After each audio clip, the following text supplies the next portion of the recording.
اللہ کی قسم اللہ تعالیٰ میری اس دعوت کو اپنے کمال اور اپنے تمام اپنے انجام تک پہنچائے گا، اور تم یہ دیکھو گے کہ ایک آدمی صنع سے نکل کر حضرت موت تک چلا جائے گا، اسے اپنی جان مال وغیرہ کے سلسلے میں کوئی ڈر نہیں ہوگا، یا پھر یہ کہ اپنی بکریوں پہ بھیڑیے کا ڈر ہو تو ہو، ورنہ کسی قسم کا خوف نہیں ہوگا۔ امن و امان کی ایسی صورتحال اللہ تعالیٰ لائے گا۔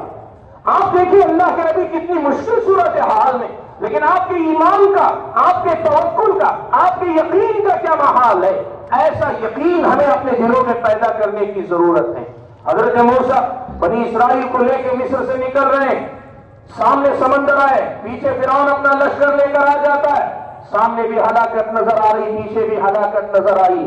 موسیٰ کی قوم بنی اسرائیل نے کہا انا لمدرکون، ہم تو ختم ہو گئے، پکڑ لیے گئے، گھیر لیے گئے، آگے سمندر ہے، پیچھے فرعون اور اس کی قوم ہے، اب تو ہمارے لیے بچنے کی کوئی صورتحال نہیں۔ حضرت موسیٰ نے کیا کہا؟ قال کلا ان معی ربی سیہدین، کہا ہرگز نہیں، ایسا نہیں ہو سکتا، میرا رب میرے ساتھ ہے، وہ میری ضرور رہنمائی کرے گا۔ یہ یقین اپنے اندر پیدا کرو اللہ کے بندو، یہ یقین اپنے اندر پیدا کرو۔ موسیٰ علیہ السلام سے بنی اسرائیل نے شکایت کی تھی، کہا تھا کہ یا موسیٰ اوذینا من قبل ان تأتینا ومن بعد ما جئتنا، اے موسیٰ آپ کے آنے سے پہلے بھی ستائے جاتے تھے، آپ کے آنے کے بعد بھی ستائے جا رہے، پہلے بھی مارا کاٹا جاتا تھا، آج بھی مارا کاٹا جا رہا ہے، یہ کیا ماجرا ہوا؟ ہم تو سمجھے تھے کہ آپ پہ ایمان لا کر بچ جائیں گے، سدھر جائیں گے، سنور جائیں گے، لیکن یہاں تو پہلے بھی ستائے جاتے تھے، آج بھی ستائے جا رہے۔ حضرت موسیٰ نے کیا کہا؟ قال موسیٰ لقومہ استعینوا باللہ واصبروا، اللہ تعالیٰ سے مدد طلب کرو، واصبروا، جمے رہو، ڈٹے رہو، ان الارض للہ، یہ زمین اللہ تبارک و تعالیٰ کی ہے، یورثها من یشاء من عبادہ، اللہ تعالیٰ جسے چاہے اس زمین کا وارث مالک بناتا ہے، لیکن یاد رکھنا والعاقبۃ للمتقین، انجام ہمیشہ متقیوں کے ساتھ ہی ہوتا ہے، انجام ہمیشہ متقیوں کے ہاتھ ہوتا ہے، کامیابی اخیر میں متقیوں کو بھی اللہ تعالیٰ عطا کرتا ہے۔ حضرت موسیٰ نے یہ بات کہی کہ بھائیو، کہنا کیا چاہتا ہوں، پیغام یہ دینا چاہتا ہوں، حالات چاہے کتنے ہی مایوس کیوں نہ رہے، آپ اور میں ہمت اور حوصلہ اگر رکھیں گے نا، مشکل سے مشکل حالات سے باہر نکل آنے کا سلیقہ ہمیں آئے گا۔ بھائیو تیسری بات جس کی طرف توجہ دینے کی ضرورت ہے وہ یہ، بھائیو یاد رکھو اس ملک کے اندر جو صورتحال دیکھنے کو مل رہی ہے، اللہ تعالیٰ کی طرف سے آزمائش کے دن ہمارے سامنے، اور ان آزمائشوں میں سے ایک بہت بڑی آزمائش ارتداد کا فتنہ ارتداد ہے۔ لوگ دین سے منحرف ہو رہے ہیں، لوگ دین سے پھر رہے ہیں، یہ صورتحال آپ دیکھ رہے ہیں۔ میں آپ کو بتانا چاہوں گا، سچائی یہ ہے کہ اگر آپ دیکھنا چاہیں، یہاں پہلے سے ایک تو تعلیم لادین تعلیم تھی، اسکولوں کالجوں میں جو تعلیم تھی نا، یہ تعلیم آخرت پر ایمان رکھنے والی تعلیم نہیں ہے، اور دوسری طرف جو کلچر، جو ماحول ہے، چاہے وہ ٹی ویوں کے اندر یا ٹی وی سیریلز کے اندر، یا پھر یہ کہ نئے زمانے کے اندر سوشل میڈیا کے ذریعے یا فلموں کے اندر، یہ جو کلچر جو ہے پروسا گیا نا، اس کلچر کے اندر بھی آخرت پر ایمان نہیں، لادینیت اس کی بنیاد ہے۔ اب تیسرے نمبر پر ایک چیز کا اور اضافہ ہو رہا ہے، وہ یہ کہ اگر کوئی واقعی معنوں میں مسلمان بن کر اپنی پہچان، اپنی شناخت کے ساتھ رہنا چاہتا ہے، اس کے لیے ماحول مشکل بنایا جا رہا ہے۔ ایسے ماحول میں اس کے ساتھ ساتھ تیسرا ایک کام اور چوتھا ایک کام اور کیا جا رہا ہے، وہ کیا ہے؟ آپ کو یاد ہے 20ویں صدی کے آغاز میں اس ملک کی تقسیم سے پہلے ایک طرف عیسائی مبلغین حکومت کی سرپرستی میں مسلمانوں میں گھوم کر عیسائیت کی تبلیغ کرتے تھے، دوسری طرف آریہ سماجی مبلغین مسلمانوں کے اندر گھوم کر شدی کی تحریک چلایا کرتے تھے۔ آج یہی کچھ صورتحال آپ دیکھیں گے کہ یوٹیوب کے اندر بھی، بلکہ بعض چینلوں کے ٹی وی چینلوں کے اندر ایکس مسلم کے نام پر ہو مرتدین، اسلام سے منحرف لوگوں کو اسٹیج دے کر اسلامی تعلیمات کے سلسلے میں شکوک شبہات پھیلائے جا رہے ہیں۔ ہر جگہ سے ایسا حملہ ہو رہا ہے کہ مسلمان اس ملک کے اندر رہیں، لیکن مسلمان مرتد ہو جائیں، اپنے دین سے دور ہو جائیں۔ آپ کو یاد ہو، آپ اگر یاد رکھے ہو تو یاد رکھیں، اس ملک میں ہمیشہ یہ بات کہی جاتی رہی اور آج وہ بات عملاً لوگ کرتے نظر آ رہے ہیں. وہ یہ کہتے ہیں کہ مسلمان یہ رہے ہمیں اس سے کوئی تکلیف نہیں، لیکن ہم چاہتے یہ ہیں کہ مسلمان یہاں کے کلچر کو اپنا لیں. بھائیو، مسئلہ کلچر کا نہیں ہے، کلچر کے آڑ میں دین کا ہے. کلچر کے نام پر آپ کا دین آپ سے لینے کی بات ہو رہی ہے.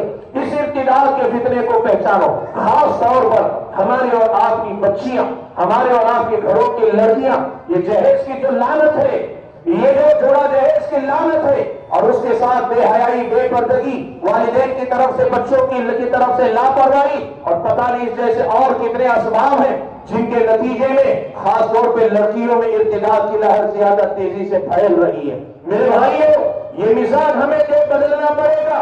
یہ کوئی قومی لڑائی نہیں ہے کہ ان کی جیت ہماری جیت، یہ دین و ایمان کا مسئلہ ہے. ارتداد کی یہ جو لہر چل رہی ہے ملک کے اندر، اس صورتحال میں اگر ہم نے آج یہ سوچا میرا گھر محفوظ ہے، یاد رکھنا جو آگ پڑوسی کے گھر کو جلا سکتی ہے وہ آج نہیں تو کل آپ کے آنگن تک ضرور آئے گی، وہ آپ کے آنگن تک ضرور آئے گی. آج اگر ہم نے اسے ختم کرنے کی کوشش نہیں کی، بعید نہیں کہ کل کے دن اللہ نہ کرے ہماری اور آپ کی اگلی نسلوں میں سے کوئی دین سے مرتد ہو جائے. اور اگر دین سے مرتد ہو جائے، آپ جانتے ہیں کتنا بڑا خسارہ ہے. میرے بھائیوں، تیسرے نمبر پر اس سطح پہ کام کرنے کی ضرورت ہے. چوتھے نمبر پہ جو کام کرنا چاہیے وہ کیا ہے؟ میرے بھائیوں، تعلیمی میدان میں کام کرو، تعلیم کے میدان میں کام کرو. بھائیو، تعلیم کے سلسلے میں مجھے یاد ہے آپ ہی کے اس شہر میں میں نے مدرسے عثمان ابن عفان کے اندر تعلیم کے موضوع پہ جب گفتگو کی تھی تو ایک بات کہی تھی. کوئی حرج نہیں اگر وہ بات میں دوبارہ دہراؤں، اس لیے کہ یہ سبق صبح شام ہماری اپنے قوم کو پڑھانے کی ضرورت ہے. تعلیم کے میدان میں یاد رکھو میرے بھائیو، ہمارے اور آپ کے بچے، یہ جو ہمارے اپنے نوجوان ہیں، آپ ان کو دیکھ لو، ان میں کی اکثریت وہ ہے جو بمشکل 10 تک پہنچتی ہے یا 10 پاس کرتی ہے یا +2 تک پہنچتی ہے، پاس کر لیتی بڑی مشکل سے. اس سے اوپر اگر تعلیم کا گراف آپ دیکھنا جائے، مسلمان کو اندر، مسلم قوم کے اندر بڑے گنے چنے افراد ہیں جو اس میدان میں کام کرتے ہیں. یاد رکھو میرے بھائیوں، اس دنیا کے اندر ہتھیار سے زیادہ طاقتور چیز تعلیم ہے. اس دنیا کے اندر ہتھیار سے زیادہ قوموں کی قسمت کا فیصلہ کرنے والے ظاہری اسباب میں تعلیم اہم ہے. اپنی قوم کو تعلیم سے جوڑو. سبحان اللہ، جس قوم کے پاس پہلی وحی اقرا بسم ربک اتری تھی، اپنے رب کے نام سے پڑھنے سے جن کی ابتدا ہوئی تھی، آج وہی قوم پڑھتی نہیں، پڑھنا چاہتی نہیں. ذرا سا بچہ بڑا ہوا، کسی کاروبار سے لگا دیا، کسی دکان سے لگا دیا، کسی مکان سے لگا دیا، نتیجہ کیا ہے معلوم ہے؟ آج آپ بڑے افسوس کے ساتھ یہ بات میں کہنا چاہتا ہوں، آج آپ پہ طنز کیا جاتا ہے. آپ کو کہا جاتا ہے یہ پنچر ڈالنے والی جو ہے ذات ہے، قوم ہے. آئیو دیکھو، ایک بات کہنا چاہوں، پہلی بات تو یاد رکھو، پنچر ڈالنا کوئی مایوب کام نہیں ہے، کوئی عیب نہیں ہے. دھوکہ دینے، جھوٹ بولنے اور لوگوں کا مال ہڑپنے یا لوگوں پہ ظلم زبردستی کر کے کھانے سے اچھا ہے محنت مزدوری کر کے اور پنچر ڈال کے ہی کھائے. میں اس سے برا نہیں کہہ رہا ہوں، لیکن میں بتانا چاہ رہا ہوں کہ سامنے والا آپ کو یہ بتانا چاہتا ہے کہ آپ کا تعلیم سے کوئی واسطہ نہیں، باقاعدہ کوئی مضبوط ہنر آپ کی قوم کے پاس نہیں، آپ تعلیم کے نہیں، تجارت کے نہیں، ہنر کے نہیں، کسی میدان کی مہارت کے نہیں. دنیا والے آپ کو یہ تانا دے رہے ہیں. اس تانے کو اگر برداشت نہیں کر سکتے نا تو پھر میدان میں آگے دکھاؤ، تعلیم کے میدان میں آگے بڑھ کے دکھاؤ. دنیا والوں کو بتاؤ کہ اگر ہم پڑھیں گے نا تبھی پڑھیں گے، جب پڑھیں گے تبھی پڑھیں گے، اور یقیناً پڑھ کر ہم آگے بڑھنے کی کوشش کریں گے. میرے بھائیوں، میں نے آپ کو پچھلی ملاقات میں یہ بات کہی تھی، آج پھر کہنا چاہتا ہوں، تعلیم کے سلسلے میں یہ ضابطہ یاد رکھو، آپ جتنا کم پڑھیں گے نا، جو لیول ہے جتنا کم پڑھیں گے، اپرچونٹیز اتنی ہی زیادہ کم ہوں گے، کمپٹیشن اتنا ہی زیادہ ہوگا. آپ کے پاس مواقع کم ہوں گے اور اس مواقع کو حاصل کرنے کے لیے مقابلہ کرنے والے بہت زیادہ. اس کے مقابلے میں آپ جس قدر زیادہ اعلیٰ تعلیم یافتہ ہوتے جائیں گے، کمپٹیشن کم ہے، اپرچونٹیز وہاں زیادہ آپ کو ملتی جائیں گی. اس لیے اپنے قوم کے بچوں کو پڑھایا کرو، ان کو پڑھایا کرو، کفالت کرو اپنے بچوں کی. ہمارا نوجوان قوم و ملت کے لیے بہت کچھ کرنا چاہتا ہے، آپ بہت کچھ نہ کرو، دو بچوں کی تعلیم کی ذمہ داری لے لو کہ محنت مزدوری کر کے صحیح میں پڑھاؤں گا اپنے قوم کے 2 بچوں کو. ایک آدمی 2 بچوں کی ذمہ داری لے لے، ایک آدمی تو بچیوں کی ذمہ داری لے لے، ان کے شایان اشاروں کی تعلیم کا انتظام کرے، نوجوانوں کی تعلیم کا ان کے حساب سے تعلیم پر کام کرے۔ آپ یقین کرو، آپ کیا سمجھتے ہیں ملک کو سیاستدان چلاتے ہیں، ملک کو یہ ووٹوں سے آنے والے چلاتے ہیں؟ نظر کو یہی آتا ہے، لیکن بھائیو اس ملک کی سچائی یہ ہے، یاد رکھنا یہاں ملک کو چلاتی بیوروکریسی ہے، یہاں چلانے والے وہ لوگ ہیں جو قلم اپنے ہاتھ میں رکھتے ہیں۔ آپ کو اپنی قوم کے بچوں کو پڑھانا پڑے گا، اتنا اوجھا اٹھانا پڑے گا کہ یہ بچے اپنے کاندھوں پر آپ کی قوم کا بوجھ اٹھا سکیں۔ آج افسوس اس کا ہے کہ ہم وقتی فائدے کو دیکھ لیتے ہیں، بچہ ذرا سا بڑا ہوا ہوٹل میں لگا دیا، بچہ ذرا سا ہوا کسی دکان میں لگا دیا۔ آج آپ دیکھو یہ صورتحال ہم نے دیکھی ہے، مسلم گھرانوں میں سے اچھے گھرانوں کے بچے تعلیم کے میدان میں پیچھے، وہی اس ملک کی غیر مسلم آبادی کے بڑے ہم نے دیکھے، باپ آگے چلا آتا ہے، مزدوری کرتا ہے، لیکن اس کے بچے محنت کر کے پڑھتے ہیں۔ آپ دیکھیں، آپ کے اپنے شہر میں دیکھیں، کمزور لوگ مالی اعتبار سے کم، تعلیم یافتہ اعتبار سے کم، ہر حیثیت سے پیچھے، لیکن وہ بچوں کو پڑھا رہے ہیں، اور آپ اپنے بچوں کو یا تو پڑھا نہیں رہے یا پھر وہی شاہی مزاج آج بھی ہمارے اور آپ کے اندر ہے، وہی ہمارے اور آپ کے اندر نوابی مزاج ہے۔ ہم شاید آج بھی اس ارمان میں جی رہے ہیں کہ ہم نوابوں کی نسل سے یا نوابوں سے ہمارا کہیں رشتہ ملتا ہے۔ اللہ کے بندو، نوابی ماضی کا حصہ ہے، حال میں آپ تسلی مل سکتی ہے، لیکن مستقبل کا کوئی خواب اس بنیاد پہ آپ تعمیر نہیں کر سکتے، یاد رکھنا۔ پڑھاؤ اپنے بچوں کو، تعلیم پر محنت کرو، اور اتنا پڑھاؤ کہ صلاحیتیں بھر جائیں، کود کے بھرتی جائیں، اور جب صلاحیتیں آدمی کے اندر بھر جاتی ہیں نا، بنی بنائی نالیوں کا محتاج نہیں رہتا۔ جب پہاڑی نالا اترتا ہے نا بارش کے بعد، وہ نالیوں کا محتاج نہیں ہوتا، وہ اپنے راستے خود بناتا ہے، زمین چیر کر بناتا ہے، راستے توڑ کر بناتا ہے، لیکن اپنا راستہ بناتا ہے۔ اپنے بچوں کو صلاحیتوں سے ایسے پڑھو کہ یہ بچے اپنے راستے خود بنا سکیں، اپنا راستہ آگے خود بنا سکیں۔ منزل کی جستجو میں کیوں پھر رہا ہے راہی، منزل کی جستجو میں کیوں پھر رہا ہے راہی، اتنا عظیم بن جا کہ منزل تجھے پکارے۔ بناؤ اپنے بچوں کو، اور یاد رکھو بھائیو، صلاحیت جب آتی ہے نا، اچھوں کو اس کے سامنے سر جھکانا پڑتا ہے۔ آپ کو معلوم ہے اس ملک کی تقدیر میں آپ اپنا کردار اگر کچھ ادا کر سکتے ہیں تو وہ یہی ہے کہ تعلیم کے ذریعے اپنے بچوں کو اتنے قابل بنا لو کہ قابلیتوں کے سامنے سارے باندھ جو باندھے جائیں ٹوٹ جائے، اور یہ لوگ اپنی قسمت کے غیر سے اللہ تعالیٰ کے بعد اگر اسباب کی دنیا میں کریں، کسی اور کے سہارے نہیں، اپنی صلاحیتوں کی بنیاد پہ آگے بڑھاتے ہوئے لے جائیں۔ حاضرین گرامی، تعلیم پر محنت کرو۔ اگلا میدان جس پر ہم اور آپ کو محنت کرنے کی ضرورت ہے، میرے بھائیوں بات زیادہ لمبی نہیں کروں گا، لیکن یہ بات ضرور میں کہنا چاہوں گا، میرے بھائیوں معاشی استحکام پر محنت کرو، فائنانشیلی اسٹیبل ہونے کی کوشش کرو، اسٹیبلشمنٹ اپنا جو ہے مضبوط کرنے کی کوشش کرو۔ میں اکثر یہ بات کہتا ہوں کہ ہماری اپنی قوم کی عجیب صورتحال ہے، آپ کے اپنے شہر ہی میں گھوم کر دیکھ لو، کل اگر کسی غیر مسلم کا چھوٹی سی چائے کی دکان تھی نا، آج اس کا بیٹا اگر پڑھ کر کسی اور میدان میں نکل گیا تو نکل گیا، لیکن اگر باپ کے اپنے کاروبار کو لے کے جا رہا ہوگا نا تو وہ کیا کرے گا پتا ہے آپ کو؟ وہی باپ کی چائے کی دکان کی جگہ ذرا بڑا ہوٹل بنایا ہوا ہوگا۔ اگر کل باپ کے پاس چھوٹا سا گیسٹ ہاؤس تھا 2 کمرے کا، آج آپ دیکھیں گے 5 اسٹار ایک ہوٹل ہو اپنی ماں کا مالک۔ آپ یہ دیکھیں گے کہ باپ کے بعد بیٹے نے اور بیٹے کے بعد پوتے نے ان کے اپنے کاروبار کو آگے بڑھایا ہے۔ یہ اس قوم کی اپنی پہچان ہے، اور ہماری اپنی قوم کا مزاج کیا ہے معلوم؟ ہر بچہ اتنا قابل نکلتا ہے، باپ کا والا کام میں نہیں کرنا چاہتا، میں اپنا کچھ نیا شروع کروں گا۔ ہر کوئی صفر سے شروع کرنا چاہتا ہے۔ اللہ کے بندو دیکھو، دنیا کے اندر یہ اصول یاد رکھنا، آپ کے باپ نے اگر ایک محنت کر کے ایک مقام پایا ہے، باپ کو اپنے بیٹے کو اپنے باپ کا تجربہ اور اپنا جواں حوصلہ دونوں کو ساتھ لے کر کاروبار کو آگے بڑھانا چاہیے۔ ہو سکتا ہے تعلیم حاصل کر کے آپ کہیں اور نکل جائیں، آپ نئے مواقع الگ بات، لیکن اگر کاروبار کرنا ہے، باپ نے کیا ہے تو بیٹا اسی کاروبار کو آگے بڑھانے کی کوشش کرے۔ آپ کو پتا چلے گا باپ کے تجربات، باپ کے تعلقات، باپ کی شناخت، باپ کی پہچان، باپ کے اپنی جو پوری ایک زندگی کا سرمایہ، وہ سارا آپ کے لیے وہ بنیاد بنے گا جس پر آپ اگلے مرحلے کا کام کریں گے۔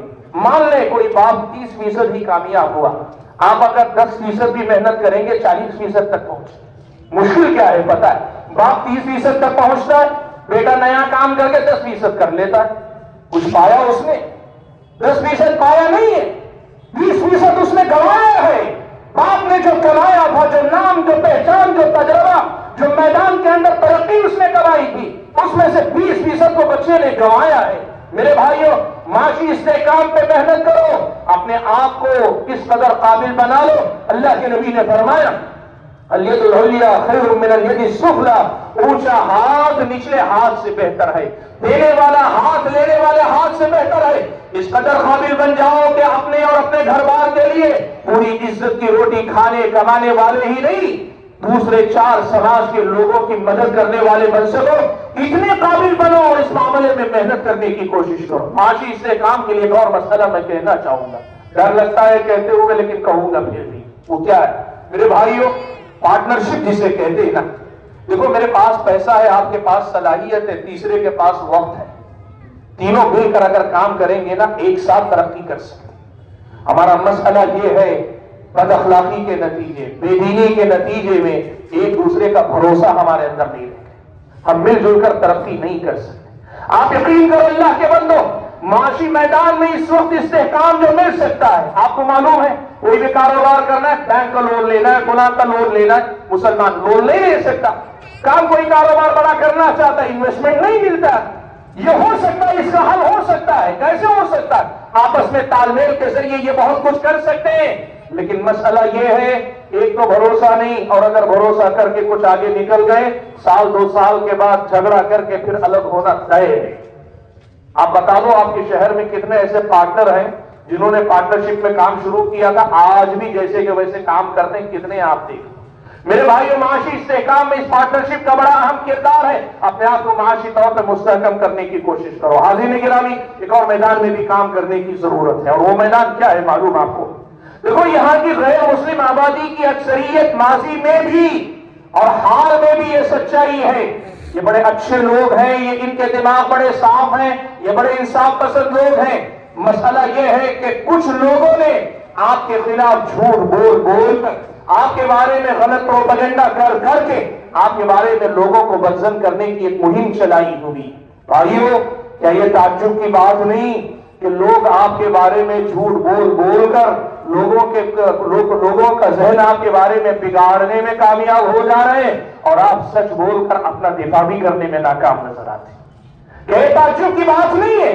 آپ کا پڑوسی ایک دیوار سے وہ غیر مسلم آپ کے ساتھ رہتا ہے، کوئی ٹی وی چینل پہ بیٹھا ہوا، یوٹیوب چینل پہ بیٹھا ہوا، واٹس ایپ پہ بیٹھا ہوا، فیس بک پہ بیٹھا ہوا، کوئی آپ کے بارے میں 2000-1000 کلومیٹر دور سے اس کا ذہن خراب کر لیتا ہے. ایک دیوار ادھر رہنے والے آپ اس کا ذہن صاف نہیں کر سکتے. یہاں کی غیر مسلم آبادی سے اچھے تعلقات، بہتر تعلقات، اور اسلام نے آپ کو جن تعلیمات کا کی اجازت دی ہے، گنجائش رکھی ہے، اچھے معاملات کرنے کی ترغیب دلائی، یہاں کی غیر مسلم آبادی کے ساتھ اچھے تعلقات قائم کر کے اپنے آپ کو اور ان کو پھر سے ایک دوسرے کو سمجھنے والا بناؤ. آپ کے بارے میں کتنا جھوٹ بولا جا رہا ہے، آپ کے بارے میں کتنا جھوٹ بولا جاتا ہے، ایسے جھوٹ کہ سن کر ہنسی آتی ہے، لیکن افسوس اس کا ہے کہ وہی جھوٹ بولنے والا اتنے ڈنکے کی چوٹ پہ بول رہا ہے کہ یہاں کی بھولی عوام نے کی بڑی تعداد مانی. ایسے دعوے کیے جاتے ہیں کہ اورنگزیب کے زمانے میں روزانہ جو ہے پتہ نہیں کتنے ہزار، 2000 یا 20,000 براہمنوں کا قتل کیا کرتا تھا. کسی نے اس کا جائزہ لے کر کہا اورنگزیب کا جو دور حکومت تھا نا، انگریز کے برہمن تو برہمن ہے، روزانہ اگر ہندوستانی آبادی بھی اتنے قتل کی جاتی تو اورنگزیب کے زمانے میں پورا ہندوستان ختم ہو جائے. اتنے بڑے بڑے جھوٹ لوگ بولتے. میرے بھائیوں، کہنا کیا چاہتا ہوں، لوگ آپ کے بارے میں جھوٹ بول رہے ہیں، غلط بول رہے ہیں، آپ اپنے بارے میں سچ کیوں نہیں بولتے؟ کیوں نہیں بول سکتے؟ آؤ کھل کر لوگوں کے سامنے بات کرو اپنے بارے میں. یاد رکھو میرے بھائیوں، اس ملک کی تاریخ ہماری تاریخ ہے. یہاں کے حکمران اس ملک کے حکمران تھے. اگر انہوں نے غلط کیا ہے تو ہم بھی اسے غلط کہیں گے، لیکن ان کے بارے میں سچ یا جھوٹ کا سہارا لے کر آج کی مسلم قوم کو اگر تختہ مشق کو نہیں بنانا چاہے گا، ہم انہیں نفرت کا سوداگر سمجھتے ہیں اور کہیں گے. آج تو لوگ جھوٹ بولتے ہیں، آپ سچ نہیں بول سکتے، اپنے بارے میں آپ لوگوں کو صحیح نہیں بتا سکتے. بھائیوں کوشش کرو اپنے بارے میں سچائیوں لوگوں کو بتانے کی کوشش کرو. اور ایک بات میں کہنا چاہوں گا خاص طور پر خدمت خلق کے باب سے، خدمت خلق کے باب سے آپ ان لوگوں کے دلوں تک پہنچنے کی کوشش کرو. عربی شاعر نے بڑی پتے کی بات کہی کہ احسن الی الناس تستعبد قلوبهم، لوگوں پر احسان کرو، لوگوں کے ساتھ اچھا سلوک کرو، تم ان کے دلوں کو غلام بنا لو گے، ان کے دلوں پر تم حکومت کرنے لگو گے. کیوں؟ فطالما استعبد الانسان احسانه، اس لیے کہ احسان میں اچھے سلوک میں اللہ نے یہ طاقت رکھی ہے کہ انسان بڑی آسانی سے ہر اس انسان کا گرویدہ ہو جاتا ہے جو اس کے ساتھ اچھا سلوک کرتا ہے. خدمت خلق کے ذریعے، بہتر تعلقات کے ذریعے، اپنے بارے میں سچ بول کر صحیح تعارف اپنا کروا کے یہاں کی ملک کی جو آبادی ہے اس ملک کی آبادی میں اپنا صحیح تعارف کروانے کی کوشش کریں. اور آخری بات میں یہ کہنا چاہوں گا میرے بھائیوں، اس ملک کے اندر یہاں کی جو آبادی ہے نا وہ آپ سے کیوں دشمنی کرتی ہے پتہ ہے؟ وہ اس لیے دشمنی کرتی ہے کہ جس رب کی آپ عبادت کر رہے ہیں اسے کما حق کو نہیں پہچانتے. اگر یہ رب کو پہچان لیں گے وہ آپ کو بھی پہچان لیں گے. جس نبی کے آپ نام لیوا ہے نا اس نبی کے بارے میں یہ لوگ کما حق کو نہیں جانتے. اگر یہ اس نبی کو جان لیں گے آپ سے بھی آپ کو بھی جان لیں گے. اگر وہ اللہ کو پہچان لیں اللہ سے دور نہیں بھاگ پائیں گے. نبی علیہ السلام کو پہچان لیں آپ سے محبت کیے بنا نہیں رہ پائیں گے. اور اگر اللہ اور اس کے رسول کے ہو گئے وہ آپ کے ہو جائیں گے.